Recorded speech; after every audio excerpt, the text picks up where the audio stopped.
Reigns এবং draw ম্যাকিন্টায়ারের মধ্যে খুবই ভয়ঙ্কর ফাইট দেখা যাবে। সেখানে ড্রো ম্যাকিন্টায়ার রোমান রেন্সকে খুবই ভয়ঙ্কর আক্রমণ করবেন। রোমান রেন্স তিনিও ড্রো ম্যাকিন্টায়ারকে খুবই ভয়াবহ আক্রমণ করবেন।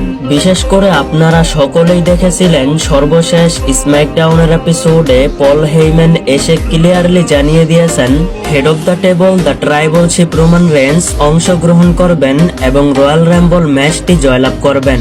এরপর মানডে নাইট রয়ের এপিসোডে ড্রো ম্যাকিন্টায়ার তিনিও জানিয়েছেন রয়্যাল রাম্বলে অংশগ্রহণ করবেন। তবে ড্রো ম্যাকিন্টায়ারের মতে এখন সব থেকে বড় প্রবলেম হচ্ছে রোমান রেন্স। রোমান রেন্স উলাফালা মালাটি ফিরে পেয়েছে এবং ট্রাইবল চিফ হয়ে গিয়েছে।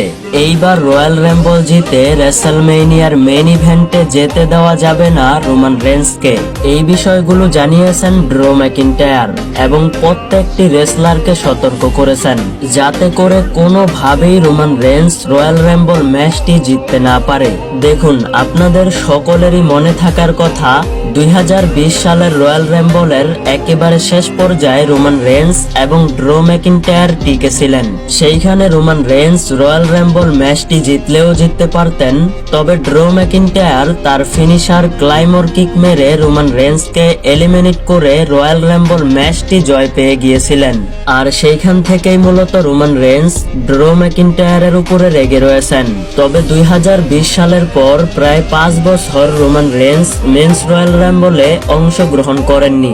এইবার প্রায় 5 বছর পর এই বছরের মেন্স রয়্যাল রাম্বলে আবারও রোমান রেন্স অংশগ্রহণ করবেন এবং সেইখানে ড্রো ম্যাকিন্টায়ার তিনিও যেহেতু উপস্থিত থাকবেন, তাই বলা যেতেই পারে এই দুই রেসলারের মধ্যে খুবই ভয়ঙ্কর ফাইট দেখা যাবে। অর্থাৎ ড্রো ম্যাকিন্টায়ার রোমান রেন্সকে ভয়ঙ্কর আক্রমণ করবেন, রোমান রেন্স তিনিও ড্রো ম্যাকিন্টায়ারকে ভয়ঙ্কর আক্রমণ করবেন। আর ভিডিওটি ভালো লাগলে অবশ্যই একটি লাইক